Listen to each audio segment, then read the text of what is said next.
Friends, आज हम chicken 65 बनाएंगे। आधा केजी चिकन का गोश्त, 2 चम्मच अदरक लहसुन कोथिमीर का पेस्ट और आधा केजी गोश्त के लिए एक चिकन 65 का पोच आता है वो लेंगे। सबको अच्छे से मिक्स कर लेंगे। आधा घंटे के लिए रख लेंगे।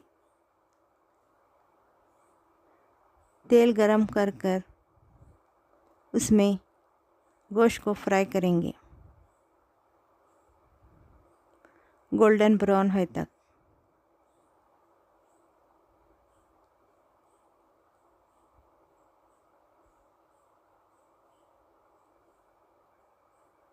चिकन 65 रेडी है।